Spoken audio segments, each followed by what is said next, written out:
아까 우리가 성경 구절, 그 홍해에 대해서 성경 구절 아까 제가 프린트에다 잘못 써놨더라고요. 6장 26절이 아니고 9장 26절입니다. 9장 26절. 한번, 그 출애굽기 9장, 열왕기상 9장 26절 한번 보세요. 왕상 9장 25절서부터, 9장 26절 보면 되네. 자, 거기에 보면은 솔로몬 왕이 에돔 땅, 어디 물가? 홍해 물가, 엘롯 근처 엔시온 게벨에서 배들을 지은지라 라고 돼 있죠. 자, 그리고 그 배들을 지을 때 두로왕 히람이 자기 종 곧 바다에 익숙한 사공들을 솔로몬의 종과 함께 그 배로 보내매, 히람도 자기의 사공들을 보냈다는 거는 솔로몬이 지금 배 짓는 곳이 바다니까 사공을 보내지. 그쵸? 예. 그리고 거기에서 거기에서 왜 배를 만들었냐면 금을 실어 날리는 배를 만들기 위해서 거기에서 배를 건조하고 있었어요. 근데 그 배 건조한 곳이 뭐냐면 엔시온게벨, 거기가 뭐냐면 홍해 물가야. 그래서 이 홍해 물가는 단순히 뭐 갈대 바다 이게 아니라, 갈대로 된 늪지대가 아니라 이 홍해 바다 근처에 갈대 숲이 많아. 그러다 보니까 그 바다 자체를 갈대 바다라고 이름을 붙인 거지, 바다가 아니라 갈대 숲이기 때문에 갈대 바다가 아닌 거예요. 바다에, 깊은 바다에, 그 해변가에 갈대 숲이 많은 그런 바다였던 거예요. 근데 그런 바다를 하나님이 우리 아까 조금 전에 얘기했다시피 그런 기가 막힌 방법으로 바다를 가르신 거야. 그리고 드라이를 해가지고 이스라엘 백성들이 건널 수 있도록 해주신 거예요. 그러니 이 홍해 건넌 사건은 이게 보통 사건이 아니다라는 거. 자, 그리고 이제 우리가 15장입니다. 오늘 출애굽기 15장.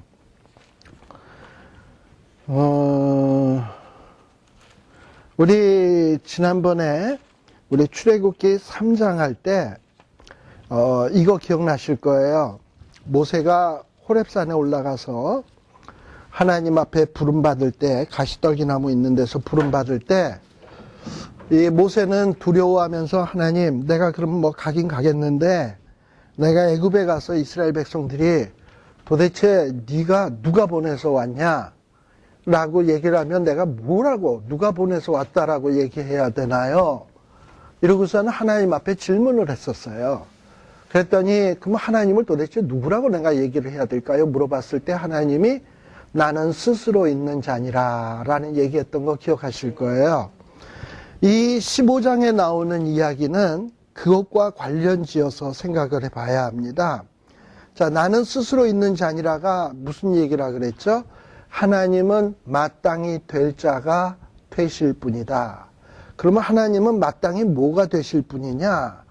우리 요한계시록 4장에 보면 24장로가 머리에 면류관을 벗어서 우리 주님 앞에 던지면서 영광과 존귀와 찬양을 받으시기에 마땅하시도다 라고 찬양한다 그랬죠. 이렇게 하나님은, 우리 예수님은 영광과 존귀와 찬양을 받으시기에 합당하신 분이 되고야 말 거예요. 그게 우리 하나님이에요. 자, 그런데 지금 우리 하나님은 뭐라고 얘기를 했냐면 그런 분이 보내서 왔다라고 전해라. 그래가지고 이제 아마 모세가 애굽에 갔을 때 뭐 이스라엘의 장로들이나 이스라엘 백성들이 당신 도대체 누가 보내서 왔어? 그래서는 난 찬양 받으시기에 합당한 분이, 하나님은 찬양 받으시기에 마땅하신 분인데 그런 분이 보내서 왔다 이러고 얘기를 할 때 이스라엘 백성들이 처음에 그 얘기를 들었을 때 무슨 생각이, 이게 무슨 신나라 까먹는 얘기야? 누가 보내? 아무튼 이해가 안 됐을 거예요, 그 얘기가. 그런데 그때는 그 이야기가 이해가 안 됐지만 지금 이스라엘 백성은 어떤 상태냐면 그때는 이해가 안 됐지만 10가지 재앙이 애굽 사람 위에 아주 그냥 무참히, 그야말로 애굽 사람들은 무참히 짓밟는 모습을 보았잖아. 그리고 이제 거기서 끝난 게 아니라 애굽 군대 쫓아와가지고 막다른 골목에서 죽었다 생각이 되었는데 하나님이 너희는 가만히 있어 여호와의 구원을 봐라 하면서 정말 세계의 전무후무한 정말 상상도 못했던 일을 눈으로 보고 체험하고 그리고 자기네들이 그토록 두려워했던 애굽 군대가 물에다가 그냥 싹 쓸어 수장되는 이런 모습을 생생하게 그야말로 눈으로 봤잖아요. 이걸 딱 체험하고 나니까 모세를 보낸 여호와 그분은 영광과 존귀와 찬양을 받으시기에 합당한 분이라 그랬는데 그 말의 의미가 그때는 그게 뭔지를 몰랐는데 자기가 이 10가지 재앙, 홍해 갈라지는 사건을 체험을 하고 나니까 하나님이 어째서 영광을 받으시기에 합당한 분인지 존귀를 받으시기에 합당한 분인지 찬양을 받으시기에 합당한 분인지가 이게 마음에 확 와닿는 거죠. 그전에는 전혀 감도 못 잡다가 그래요. 이게 바로 이스라엘 백성들의 그 상황이에요. 그래서 이 15장에 보면 어떻게 시작하느냐 1절에 이때가 뭡니까? 홍해가 갈라지는 기가 막힌 광경을 쳐다보았을 때에 애굽 그 무시무시한 군대가 물속에 추풍낙엽으로 그냥 물에 빠져서 수장되는 모습을 보았을 때에 하나님의 영광이 온 천하에 드러나는 것을 보게 되었을 그때에 이스라엘 자손들이 그동안 하나님에 대해서 제대로 몰라서 찬양도 제대로 못했지만 이제 그런 광경을 체험했던 자손들이 어떻게 합니까? 모세와 이스라엘 자손이 혼연일체가 되어가지고 노래로 여호와께 노래하니 일러스되 내가 여호와를 뭐하리니? 찬송하리니 그는 높고 영화로우시며 말과 그 탄자를 바다에 던지셨음이로다. 자기네들이 본 거를 근거로 해서 하나님을 찬양하고 노래하고 있죠. 이런 거예요. 진짜 찬양은. 저는 어렸을 때 주일학교 다니고 어려서부터 유치부서부터 교회 다닌 사람이니까 교회에서 무슨 암송대회, 추수감사절, 성탄절 때 또 나와서 성경 암송하라 그러면 줄줄 외고 그랬어요. 그럼 여호와께 찬양하라. 그는 그 인자하심이 영원함이로다. 이러고서는 했잖아. 그때 여호와를 찬양하라. 그 인자하심이 영원함이로다. 뭔 말인지 하나도 모르고 그냥 외워서 했어요. 그냥 여호와는 찬송하는 분인가 보다 이렇게 생각을 했지. 왜 찬송을 해야 되는지. 인자가 뭔지 난 인자가 여자 이름인 줄 알았어. 어질 인자 그냥 외워서 그냥 그렇게 한 거지. 왜 찬송을 해야 되는지, 그 인자하심이 영원하다는데 그게 뭔 말인지 모를 말은 따지고 보면 하나도 없는데 그게 전혀 마음에 안 와닿는 거예요. 왜 찬송을 해야 되는지.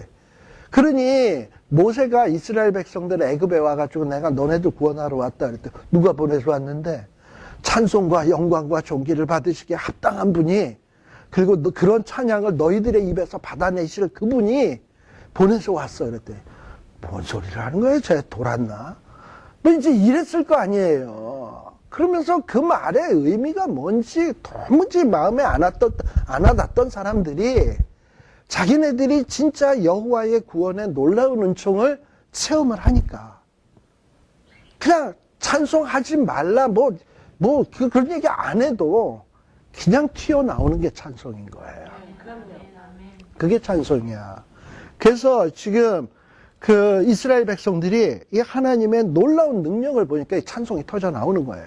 근데요, 지금 요 출애굽기 15장에 나오는 찬송은 어떻게 보면 하나님이 출애굽기 3장에서 나는 찬송과 영광과 존귀와 이거 받으시기에 합당한 분이 되고야 말겠다라는 표현의 1차적인 성취에 불과해. 진짜 엄청난 구원은 언제 이루어지는 거냐 하면 그 요한계시록 4장에 나오는 24장로가 멸관 벗어서 보좌 앞에 던진다 그랬잖아요. 그때 그 모습이야. 그때는 우리도 이제 동참할 건데 지금은 우리가 천국 간다는 게 뭔지 좋다는 건 아는데 천국 가는 게 얼마나 엄청난 건지 우리는 감히 상상이 지금 못해요. 그리고 우리가 예수 믿는다는 게 지금 예수 믿는다라고 나 예수 믿다 이렇게 얘기는 하지만 이 예수 믿는다는 게 얼마나 내 일생 전체 내가 하는 모든 일 가운데서 제일 잘한 일이라는 거를 언제 깨닫느냐? 주 앞에 서는 그날 깨달아. 그리고 이 믿음의 결과가 나는 별거 아니라고, 뭐, 믿음 뭐, 그까짓 것. 돈 1,000,000원이 더 커 보이고, 믿음은 요만해 보였지만은 지금은 그때 보니까 믿음이 이렇게 엄청난 건가 하는 거를 그때 깨달아.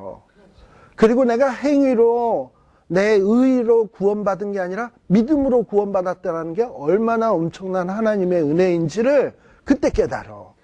그래서 그게 깨달아지는 그 순간엔 우리 눈에서는 눈물이 폭포수같이 쏟아질 것이고, 이게 슬픔의 눈물이 아니에요. 감격. 그리고 입에서는 그냥 찬송의 소리가 터져 나올 것이고, 하나님이 내게 상을 주신 것이 그냥 뭐 이게 불편해. 왜냐하면 내가 상 받을 사람 아니라는 걸 너무나도 잘 아니까. 그러니까 면류관을 벗는 거야, 다 하나같이. 그래가지고 주 앞에 던지는 거예요. 저는 옛날에 좀 걱정했어요. 난 천국 가면 개털모자인데 저 사람들은 금면류관, 생명의 면류관인데 나는 개털모자 쓰고 늘 중중 들려서 달리는 거 아닌가, 이렇게 걱정이 좀 됐었는데, 걱정이 안 되는 게 뭐냐면 천국 가면 저들도 벗어서 던졌고 나는 개털 벗어서 던졌고 어차피 다 맨머리 똑같거든. 그러면 이제 그 다음서부터는 쌤쌤이 돼서 자유롭게 다닐 수 있는 거야. 주눅 들 이유가 없어. 그냥 오로지 누구만 찬양하면 돼. 예수님 찬양. 맞아요. 그래야지 천국이지. 천국에서 누구는 금면류관 쓰고 개털모자 쓴 나를 이렇게, 저거는 뭘 했길래 개털이야 아직도, 이러고 쳐다본다면 그게 뭔 천국이야. 그렇잖아. 금면류관 썼던 사람도 주 앞에 던지고 나 개털도 던지고, 어차피 보면 이제 쌤 똑같아. 예수 그리스도의 보혈에 빠른 그 의의 옷 입은 거는 똑같거든. 그럼 뭐 똑같은 사이에서 뭐 누구만 찬양할 밖에 예수님만 찬양하는 거예요. 그래서 쳐져 나오는 게 그 천국의 찬양인 거예요. 어떨 때는 또 그런 걱정도 했어. 뭐냐면은 우리가 보통 부흥회나 또는 어떤 집회 같은 데 보면 찬양 오래 하잖아. 막 일어서서 박수 치라고 그러면 어떨 땐 막 정말 권사님처럼 뭐 금식하고 뭐 이러고 했는데 또 일어나서 막 찬양 막 하라 그러면 정말 힘들어서 이제 그만 안 하나 이런 생각이 막 들잖아요. 에? 솔직히 그럴 때 있죠. 뭐 저만 그런가? 여기 다 경험해 보셨을 거 아니야. 아니 몰라. 최용수 권사님은 그냥 했는지도 모르겠는데 그럴 때 있거든요. 그래서 천국 가면은 종일 찬양할 텐데 저거 힘들어서 어떡하나 이런 생각이 좀 들었는데, 근데요 그렇지 않아. 거기 가면 그걸 보면 그냥 찬양이 나오게 돼 있어요. 하나님이 그렇게 하게 해 주실 거예요. 그래서 이 출애굽기에서 터져 나오는 찬양은 바로 처음에는 모세를 보고 냉랭하고, 모세를 보낸 하나님이 과연 무엇을 할 수 있을까? 저 애굽의 엄청난 애굽의 신들에게, 또 애굽의 저 엄청난 권세를 가진 바로를 대항해서 도대체 그가 할 수 있는 게 뭔가? 우리는 여태까지 400년 동안 노예로 살았는데, 그랬는데 보니까 그런 엄청난 그 바로를, 말탄 자를, 애국 군대를 바다에다 뭐 하셨어? 던지셨어. 근데 여기에서는 좀 특이한 표현이 하나 있는데요. 앞에서는 28절 같은 경우에, 14장 28절 같은 경우에는 물들이 병거와 기병들을 덮었다라 그랬어요. 물이 확 덮친 걸로 돼 있는데, 물이 이렇게 큰 물이 애굽 사람들을 덮친 걸로 돼 있는데, 15장에서는 하나님께서 마치 애굽 군대를 바다에다가 뭐 했어? 던지신 거야. 이 던졌다라는 말은 어떤 뜻이냐 하면은 무슨 이런 투포한 선수 같은 사람이 가지 온 힘을 다해서 던지듯이 던지는 것, 또는 활을 쏘는 사람들이 활을 당겨서 확 물속에다 쳐박듯이 던지는 것, 그런 거예요. 그야말로 인정사정 볼 것 없이 바닷속에다 냅다 내리꽂는 것을 던졌다라고 얘기하는 거예요. 근데 왜 앞에랑 이렇게 표현이 다른가? 지금 이 15장에서는 시적인 표현이에요. 근데 이 시적인 표현인데, 이 시적인 표현에서 좀 암시하고 있는 것은, 이 15장에서 나오는 표현이 암시하고 있는 것은 이런 겁니다. 원래 바로가 이스라엘 백성들 가운데서 사내 아이가 태어나면 어디에다 던져라? 나일강에다가 던져라 그랬어. 이전에는 이스라엘 백성들이 눈물을 흘리면서 자기의 금쪽 같은 아들을 나일강에다가 던질 수밖에 없었어요. 그러면서 자기네들의 그 무력함, 얼마나 한스러웠을까. 그리고 그러한 자기네들의 모습을 방치해 두시는 하나님, 얼마나 야속했을까. 어? 이스라엘 백성들이 느꼈던 심정 아니겠습니까? 그렇게 지내고 있었는데, 그랬는데 정말 자기네들은 영원히 이렇게 애굽 사람에게 학대와 억압을 받으면서 살 줄 알았는데, 아니 조금 전까지, 호계가 갈라지기 전까지도 왜 우리에게 애굽에 매장지가 없어서 이 바다에 수장되거나 광야에서 죽어야 되는가 하고 걱정했던 사람이잖아요. 자기네들이 죽을 줄로 알았잖아. 그런데 이제 하나님이 뭐냐면 그런 강력한 바로의 군대들을 냅다 들어서 바다에다가 그냥 꽂아 넣는 거야. 마치 이전에 자기네들이 애들을 바다에 던졌던 거 그 이상으로 바로의 군대들을 바닷속에다가 내리꽂는 거예요. 얼마나 통쾌해.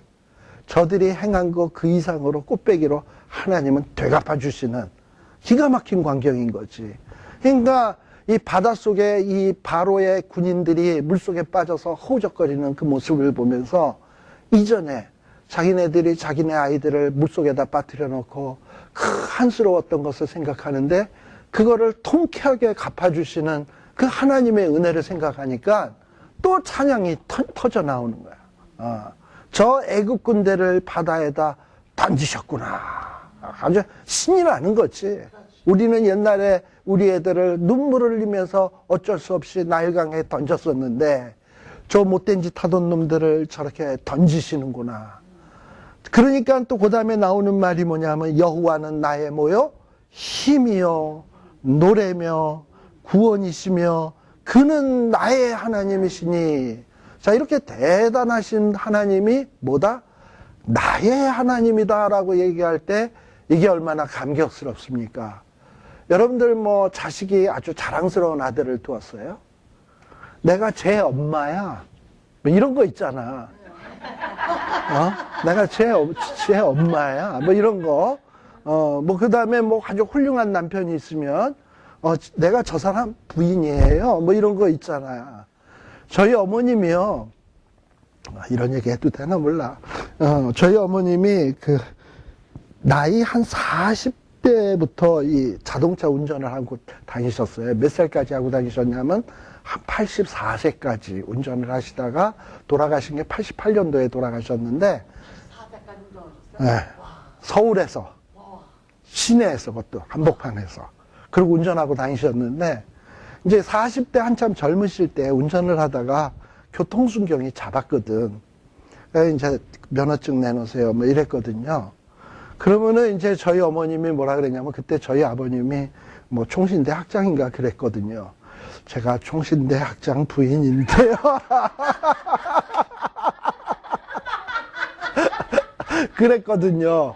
그걸 왜 그때 얘기하나? 근데 위반을 하고. 그러니까 이제 경찰도 어이없는 거 반, 동정 반 해가지고 다음부터 조심하세요 하고 돌려보내시곤 했거든요.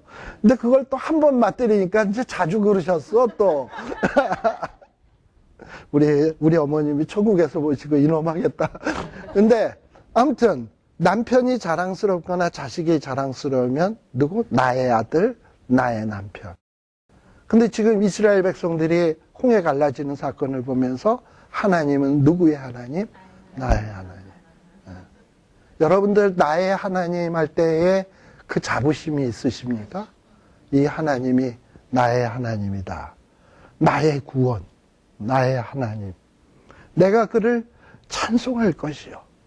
내 아비의 하나님이시니 내가 그를 높이리로다. 얼마나 이게 감격스러운 찬양인지 몰라요. 근데 이런 찬양을 우리가 언제 하느냐?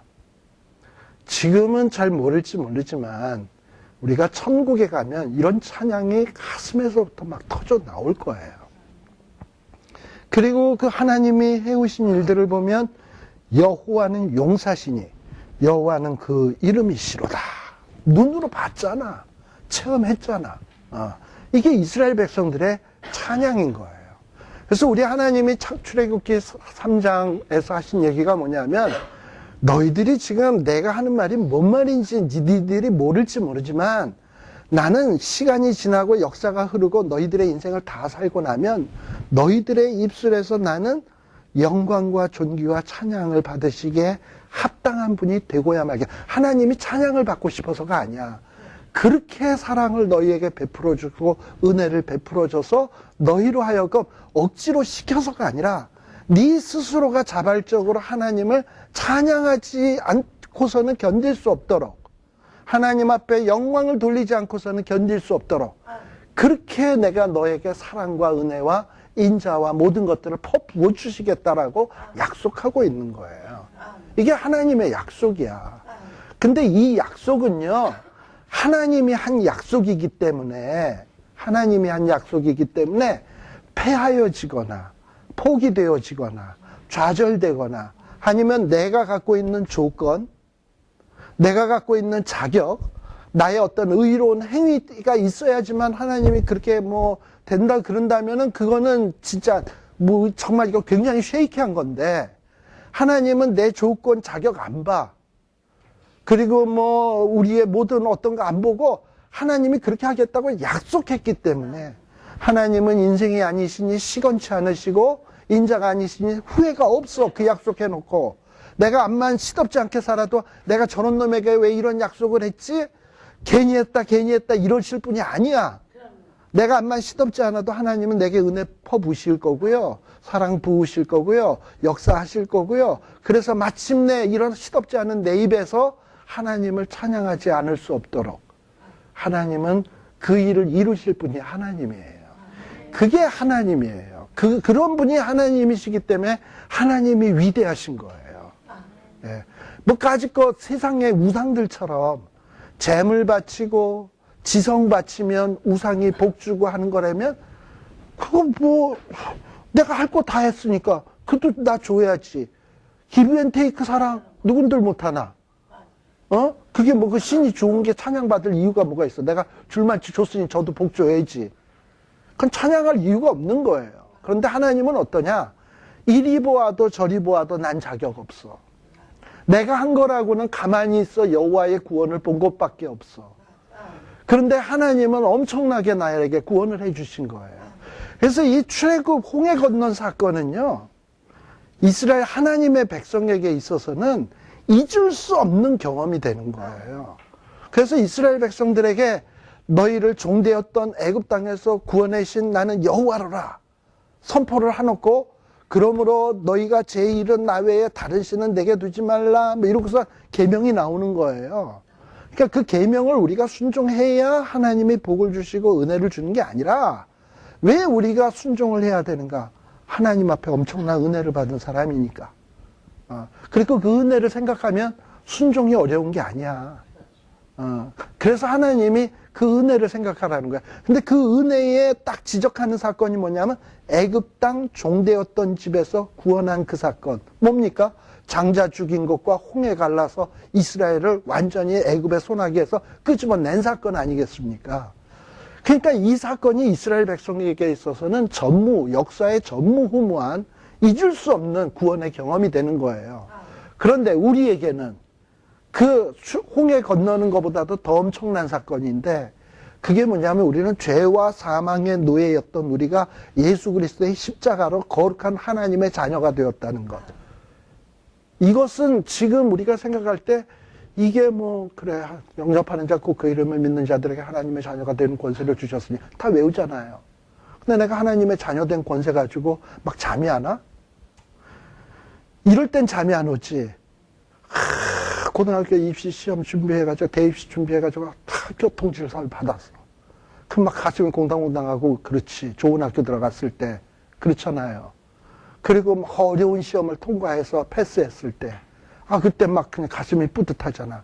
근데 예수님을 영접해서 하나님의 자녀가 되는 권세를 받았는 게 그만큼 짜릿하고, 그만큼 잠이 안 오고, 그만큼 가슴이 두근거리고, 많은 사람들이 그러냐 이 말이죠. 근데 그것이 확실하게 깨달아지는 날이 와요. 물론 사람에 따라서 차이는 있어. 어떤 사람은 예수 믿는 그 순간에 그런 기쁨이 오는 사람이 있고, 어떤 사람은 맹숭맹숭하게 살다가 마지막에 천국 가는 날 그게 느껴지는 사람이 있고 천국에서 느껴지는 사람도 있고 그런 거야. 그랬는데 그거 느껴지는 순간에는 그야말로 뚝 안에 물을 그냥 가득 넣어놨는데 뚝이 탕 터지듯이 하면서 물이 확 쏟아져 나오듯이 기쁨과 찬양이 쏟아져 나오는 거예요. 바로 15장의 찬양은 그런 찬양입니다. 아시겠죠? 그래서 이런 찬양이 우리의 입술에도 있고 또 앞으로 우리는 이런 찬양을 부르게 될 겁니다. 다음 시간에 이 15장에 나오는 내용을 조금 더 한번 얘기를 하면서 넘어가도록 하겠습니다.